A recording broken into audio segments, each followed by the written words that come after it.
Well, and the brave man, Milo Yiannopoulos, is here with us now. Are we expected to feel sorry for men? Is that what this is? I think it would have been ridiculous until really very recently for any man to make arguments like this. It's certainly ridiculous for anybody of even my generation. But I think with some justification, young men, particularly of 20, do go through life and they don't recognise the world that, for example, feminist campaigners describe. They do experience discrimination in education. They do feel as though schools can be architected against them sometimes. They get whacked on Ritalin for being too boisterous. When they get into the workplace and go and apply for jobs and all the rest of it, they don't have all the same sort of programmes and foundations and extra schemes and all the rest of it. Yes, it would be ridiculous to have made this argument even perhaps half a decade ago, but I don't think it is anymore. Right, but your main claim is about the gender pay gap, that actually that is a myth. And it's not a myth, is it? Yes, even it is today, a myth, yes. Well, it's not a myth according to the figures from the ONS, the Office for National Statistics, because even in November last year, they showed that the gender pay gap for all employees, full-time and part-time, still benefits men by 19.1%. That's their figures. Yes. Well, for full-time employment, just one moment, it was 9.4% less, and that's in April this year. Now, there is a narrow figure that they use too, which shows that hourly earnings in April 2014, with women working for more than 30 hours a week, were actually paid 1.1% more. But that's right. It's just that bracket. And actually, when you get men and women workers in their 40s, 50s or 60s, again, the gender pay gap is in favour of men. So it's a myth. Well, you're right about all of that stuff, but you're wrong about why it's happening. Well, hang on a second, though, because you made the claim in your piece, in your film, that women are not paid, or rather men are not paid more than women, and they are. Well, you have to understand where the figures come from, right? These figures... you must understand. These figures are...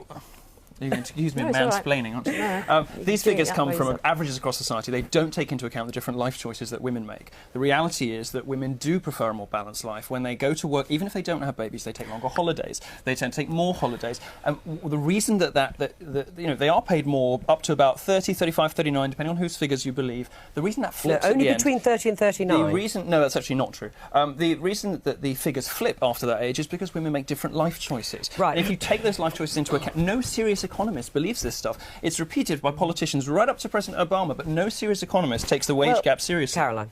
Well, I think some of those life choices aren't just a woman's life choice, it's a family life choice, and part of that is determined by who's the higher income earner. So when you get to the point, I mean, look, I had my kids in my 20s, but more people are having them in their 30s and later.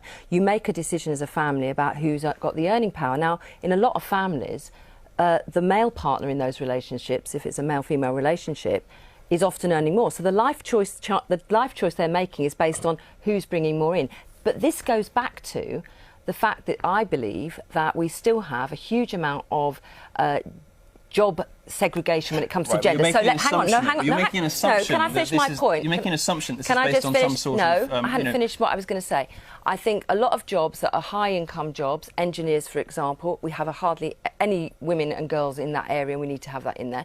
Often in school, the choices that are put in front of girls are for the less-paid jobs and professions. If you look at the number of women... Hang on. If you look at the number of women who work in health and social care compared to men, it is much higher, and there's often a low value and a pay value. Should we be advertising those to men? So what I think is the way to address this, some professions are over. I think the way to address this is about tackling the way in which boys and girls are encouraged to go in certain jobs. I would actually say that actually one of our problems in our schools is what we're seeing is actually working class kids less likely to end up in the higher paying professions. That worries me an awful lot, and that's where I do think working class boys are often losing out. But there is also, not really a class issue. It's the payover. You're making an part of assumption the class issue that you don't get into the jobs that pay the highest paid wages. Well, let Milo come out. So, I mean, Milo, one of the things you do mention, which is talked about a lot, is that girls are outperforming boys at school. Right. More of them are going to university. Employers prefer them. This is anecdotal. Yes. I have to say. No, it's not anecdotal. Actually, there are studies now. Even if 3 weeks ago, a study came out that showed that men and women going for the same job with the same qualification in STEM fields, the women are 3 to 1 more likely to get the job because it's a generational thing. You know, it's happening very, very recently. In the last 5 years, a lot of stuff has happened very, very fast. Right, George, what do you think? Do you think at the moment that there is beginning to be a turnaround, that actually, despite the pay issue, which we can agree to disagree on, that actually men are still paid more than women for the same or very similar jobs in a lot of cases? It's just not according true. To the statistics. Well, it's a feminist myth that will not die. But are men now feeling the pressure of the success of women? No, I think, though, where you make an interesting point is that there is an improvement, there's a convergence. I think if you look at younger people, you're probably right, that actually there's a difference between people in their 20s and 30s and those that are a bit older. But I think part of that's not to say there's not a problem. There's still a big problem. We've still only got around 20% of FTSE 100 companies that have got women. Again, this is based on faulty assumptions. I'm sorry to No. faulty, Well, let me just finish. Assumptions. It's not a faulty, because actually I think what we need to do better at is enabling women to resume a career after they've had a family and continue to climb up. Yes, I know, but because one of the things I think, it's all very well to say, of course, they take a break out of their career to raise a family, but as a country we've got to get much better at enabling them to resume a career and carry on. Whether women have a family or not. I've got the editor screaming, we must end it now. Sorry, we've run out of time. Thank you. Thanks. I'd come back on and talk about Greek debt next time. It's safer territory. And you've got the name for it as well.